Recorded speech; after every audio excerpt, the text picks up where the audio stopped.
¿Te pasó de sentir que no sabes lo suficiente incluso cuando ya llevas tiempo programando? A mí sí, y no fue hasta que empecé a trabajar en empresas donde me di cuenta cuáles eran los conocimientos que me faltaban y cómo es que tenerlos me ayudó a crear software de mejor calidad, acceder a nuevas oportunidades laborales y ser un mejor profesional en general. Así que en este video te voy a mostrar las 15 cosas más importantes en las que te tenés que enfocar, no solo para ser un mejor profesional, sino también para construir software de calidad y diferenciarte del resto. Arranquemos por la primera y para eso te pregunto, ¿quién te parece mejor? ¿El músico que sabe tocar 3 notas en muchos instrumentos o el que dedicó tiempo a dominar uno solo y profundizar en los conceptos musicales? La programación es lo mismo. Es mucho mejor tener un solo lenguaje de programación como principal y exprimirlo al máximo que intentar aprender muchos lenguajes de programación. Por ejemplo, si te gusta el desarrollo web, no tiene mucho sentido que te pongas a aprender Fortran por más que te apasione. Mejor enfócate en la tecnología que necesitas para desarrollar webs y a medida que te aparece la necesidad,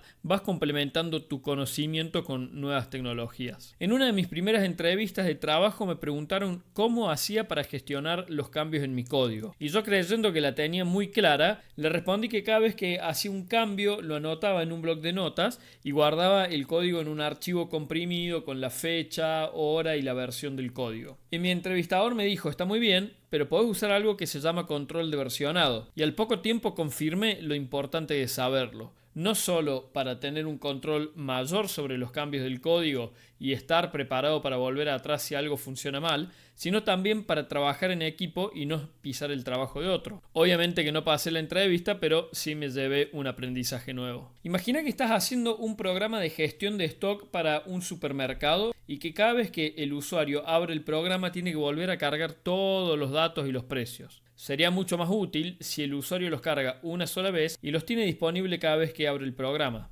Y para lograr eso necesitas usar bases de datos. Por lo tanto, es clave conocer sus fundamentos y saber que existen distintos tipos como las relacionales como SQL para organizar la información en tablas, las no relacionales como MongoDB que usan documentos, entre otras. Ahora, no quiere decir que tenés que saber usarlas como un experto de datos ni que tenés que conocer todos los motores de bases de datos, pero sí tener una noción de cómo funcionan y cómo poder ejecutar consultas desde el código. Cuando empezaba a crear mis primeros proyectos grandes y desafiantes, todo iba bien hasta que me tocaba añadir alguna nueva funcionalidad o de pronto tenía que modificar algún comportamiento a pedido del cliente. Y lo que me pasaba es que el código ya estaba tan grande que se me había desorganizado todo y me tomaba más tiempo entender dónde hacer la modificación que programarla en sí. Con el tiempo descubrí la importancia de entender de arquitecturas para poder organizar de mejor manera el código. Existen varios tipos de arquitectura, cada una está pensada para resolver distintos casos. Ahora, no es necesario que sepas todas, pero sí saber que existen y cuáles son las más utilizadas. Durante mis años programando me di cuenta que hay ciertos problemas técnicos que se repiten una y otra vez en todo tipo de negocio. Por ejemplo, ¿qué pasa si necesitas crear un cotizador de seguros y cada una de las aseguradoras te devuelve una respuesta de forma distinta? Este tipo de problemas comunes ya tienen soluciones estandarizadas y recontraprobadas por la industria y se llaman patrones de diseño. Hay varios y cada uno de ellos son como una especie de recetas que apuntan a resolver un problema específico. Y al igual que las arquitecturas, no es necesario que los sepas a todos los patrones, pero sí es fundamental que sepas que existen y que pueden ayudarte a resolver problemas muy comunes. ¿Cuántas veces te pasó de estar copiando y pegando el mismo bloque de código una y otra vez? O tener que corregir un error y que te cuesta entender tu propio código que escribiste hace unos meses atrás. Escribir código que funcione y haga lo que necesitamos es relativamente sencillo, pero hacerlo bien requiere ir un pasito más allá. Y para eso existen una serie de principios que nos ayudan a que nuestro código no sea un caos que nos estrese y que nos den ganas de dedicarnos a otra profesión. Estos principios son Solid, Dry, Keys y Clean Code. Te recomiendo que busques información al respecto. Es muy importante que sepas qué son y cómo usarlos. Ahora quiero que compares estos dos códigos y me digas cuál es más fácil de entender. Ambos hacen lo mismo, pero como seguramente ya te diste cuenta, hay uno que te cuesta entender más que el otro. Para que siempre tengas más código como el segundo, tenés que conocer las buenas prácticas de programación, como por ejemplo, usar nombres claros en funciones y variables, tener funciones cortas con una única responsabilidad, escribir comentarios que realmente sean útiles, etc. Eso permite que tu código sea más fácil de entender para otras personas o incluso vos mismo cuando lo tengas que retocar 6 meses después. ¿No te molesta cuando estás usando una aplicación y falla por todos lados o parece que está haciendo algo pero en realidad van 15 minutos y todavía no pasó nada? Tus usuarios también odian cuando les pasa lo mismo y suele pasar porque se generó un error pero los programadores no lo pudieron controlar. Por eso es clave que aprendas cómo manejar excepciones y errores inesperados. Tengo un video al respecto en el canal, te lo voy a dejar en la descripción. Páginas web como Facebook, Instagram o incluso la aplicación de comida rápida que usás atienden a miles de personas a la vez. Imagínate si tuvieras que esperar tu turno entre los miles de usuarios para pedirte una hamburguesa. Más vale que lo hagas rápido. Por eso la mayoría de los sistemas hoy están preparados para responder a miles de consultas a la vez y esto se logra mediante técnicas que tenés que conocer: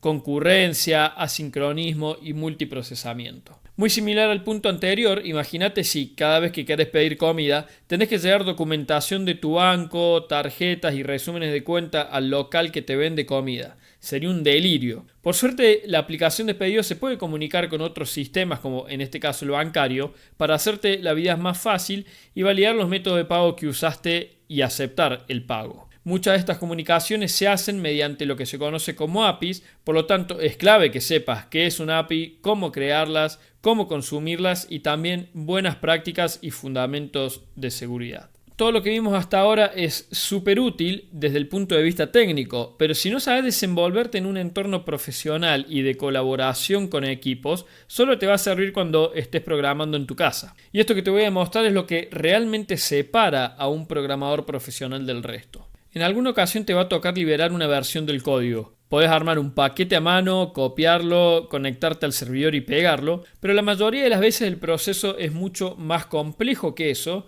y necesitas seguir una serie de pasos cada vez que liberas o desplegas una nueva versión. Para eso existen herramientas de CI o CD, Continuous Integration o Continuous Delivery, que están pensadas justamente para agilizar los procesos de despliegue. Ahora, todo el trabajo del equipo tiene que estar coordinado de alguna forma, sobre todo en equipos de desarrollo grandes. De lo contrario es como un equipo de fútbol donde nadie sabe en qué posición juega el otro. Por eso es importante conocer las metodologías de trabajo usadas en la industria, como por ejemplo Ágil, y sus marcos de trabajo como Scrum y Kanban. Y junto con ello conocer herramientas de gestión de proyectos como Jira o Asana. Y no es que tenés que saber usarlas a fondo y a cada una de ellas, ya que la mayoría gira en torno a gestionar proyectos y son relativamente similares. Pero sí es importante que tengas una noción y sepas que existen para poder trabajar en equipo y gestionar de forma más eficiente los proyectos. ¿Te gustaría que te llamen en el medio de tu descanso para decirte que un código que hiciste se rompió?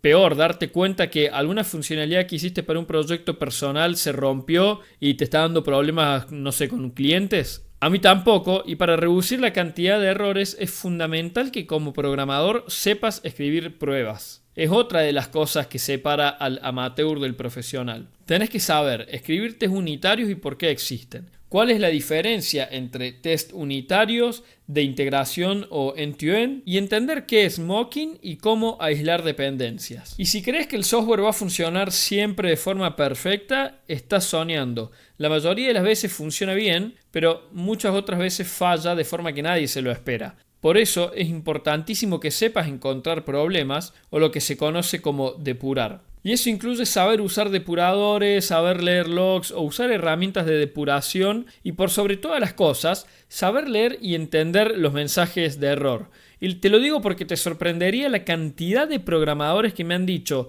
que hay algo que les está dando un error y que están trabados ahí cuando el mismo mensaje de error claramente les está indicando cuál es el problema y cómo solucionarlo. Y esto no es algo técnico, pero es importante que lo tengas en mente. Todo lleva tiempo. Lo que te acabo de compartir es un listado de cosas que yo fui aprendiendo durante toda mi experiencia en estos más de 20 años que llevo programando. No las vas a perfeccionar durante tus primeros años de un momento al otro. Yo incluso todavía me equivoco y hay algunas de estas cosas que me cuestan más que otras, pero la clave está en que vayas a tu propio ritmo. Por lo menos ahora tenés un listado de cosas para enfocarte en caso de que no las sepas. Me gustaría que me dejes en los comentarios cuáles de todas estas cosas tenés más dificultades y no olvides de suscribirte para ver más videos como este.